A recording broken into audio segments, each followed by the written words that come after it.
السلام علیکم.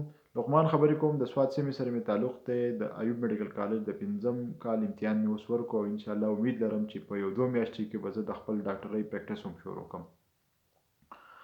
نننۍ ویډیو چې د مسافرو دپاره ده. مسافر مونږ ته په ډېرو وجو ګران وي. د ټول نه غټه وجه ما دپاره یو دا ده چې زما پلار پخپله مسافر دی، په سعودي کې دی. پاکستان کې ډېرې مسلې مسایل لیکل چې تاسو په فیسبوک باندې مسلې مسایل وګورئ، په خبرونو کې وګورئ، نو تاسو خفه کیږئ او تاسو غواړئ چې موږ دا مسلې مسایل حل کړو، چې موږ ته هلته کې دا خراب خبرونه نه رارسي. دغه شانتې تاسو د تبدیلۍ خواهشمند یئ، په مختلف طریقو باندې تاسو غواړئ چې موږ دا مسلې مسایل حل کړو. په دې مسلې مسایلو باندې چې د حکومت هم لګیا دي، نور چارواکي هم لګیا دي او خلک هم لګیا دي دا مسلې مسایل حل کوي. یوه مسله پکې د وینې ده چې په هسپتالونو کې د وینې ډېر غټ فقدان دی او د هغې د وجې مریضانو ته دومره تکلیف وي چې مریض دننه په هسپتال کې په اپریشن تیټر باندې کې او بهر یې چې کوم اټینډنټ دی هغه منډې وهي، د یو نه سوال کوي او د بل نه سوال کوي چې ماته وینه پکار ده. او بله به تاسو یو ویډیو کتلي چې یو ماشومه چېرته مړه شوې وه او دا زموږ دپاره شرم خبره چې د دې د وینې د نه اویلیبلیټي د وجې یو ماشوم مړه شوه. نو په دې امت کې زه د تیرو 15 کالو نه کار کوم چې زه غواړم چې د خلکو ته دې وینه پرووایډ کړی شي. د دې امت کې ما یو بلډ چین په نوم باندې اپ هم جوړ کړی چې هغه مریضانو ته دا هیلپ ورکوي چې هغه مریضانو ته چې کوم بلډ ډونر دی یعنی وینې ورکوونکي والا د هغې کانټیکټ پرووایډ کوي.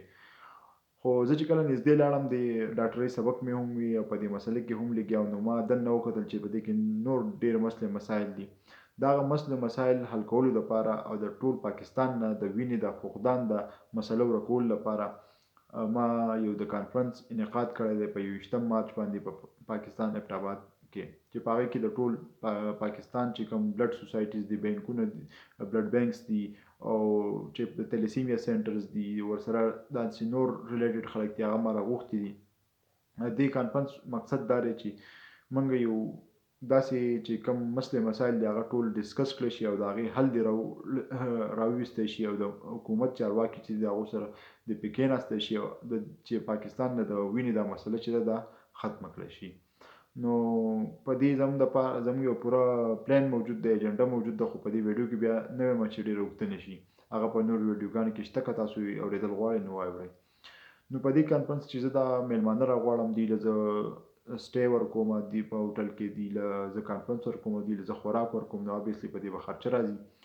نو زه به ابویسلي زه به کمپنیانو ته هم ځم، خو زما د خپل مسافر وروڼو ته دا خواست دی چې هغه په دې کانفرنس کې حصه واخلي او د پاکستان نه دا مسله ورکولو کې خپله برخه واخلي. تاسو څنګه حصه اخیستی شئ؟ تاسو داسې حصه اخیستی شئ چې تاسو ما خپل حساب کړی چې په یو کس سپانسر کولو باندې، لکه د یو کس خرچه برداشت کولو باندې تقریبا 2000 روپۍ خرچه راځي چې هغه دلته راشي، شپه وکړي، خوراک کوي او د هغې چې کوم ټول پروګرام دی هغه اټینډ کړي. نو تاسو که په 2 کسه باندې یو کس سپانسر کولی شئ، که یو کس سپانسر کوي یا که یو کس لږې ډېر کسان سپانسر کولی شي، نو په دې کار کې خپل برخه واچوئ. او شیرزاده خان په جده کې دی، د هغه سره تاسو کانټیکټ وکړئ او هغه له تاسو خپل برخه ولېږئ په څه طریقه. هغه تاسو ته خپل اکاونټ نمبر او دا ورته په انباکس کې کوي، تاسو لاندې منشن کوئ، هغه تاسو ته خپل اکاونټ نمبر انباکس کړي، نو تاسو ورسره خپله برخه اچولی شئ او په دې کار کې چې زموږ سره برخه اخیستی شي چې پاکستان نه موږ دا مسله ورکه کړو. زموږ یو پوره ایجنډا موجود ده، تاسو هغه نورې ویډیوګانې کتلی شئ او تاسو زما پوسټونه هم نور وګورئ. که زه تاسو سره دوکه کوم نو د دې مطلب به دا وي چې زه د خپل پلار سره دوکه کوم او خدای دې هغه اوس چېرته م رانولي زه داسې وکړم. او نور که دا کار کېږي که نه کېږي د انسان په نیت باندې دا منحصره ده او د انسان په کوشش باندې منحصره ده. موږ خپل نیت صفا ساتو او کوشش به کوو، نور د خدای پاک کار دی چې هغه نتیجه د هغه په لاس کې ده چې هغه یې څنګه غواړي. نو زه صرف تاسو ته دا خواست کوم چې تاسو نیت وکړئ او هغه وکړئ، خپله برخه واخلئ او کوشش به کوو چې دا مسله د پاکستان نه ورکه کړو.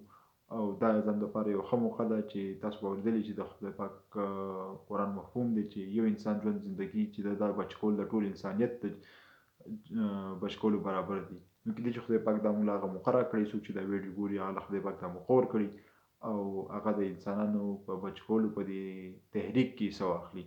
نو تاسو د شیرزاده خان سره کانټیکټ وکړئ، هغه ته که څوک پیسې ورکول غواړي هغه به ما ته رارسي او تاسو ته په انباکس کې خپل اکاونټ نمبر درکړي او که څوک نشي کول غواړي نو دا ویډیو دی ضرور د نورو ملګرو سره شریک کړي او چې هغې ویني او کېدای شي هغې په دې کې برخه واخلي نو په دې کې به ستاسو هم حصه شامله شي او زما دا امید دی چې انشاءالله په تیر را روان 4-5 کاله کې موږ د پاکستان نه د وینې دا مسله انشاءالله بیخي ختمه کړو تاسو زما نور ویډیوګانې وګورئ تاسو ته به اندازه وشي ډېره مهرباني د الله په امان السلام علیکم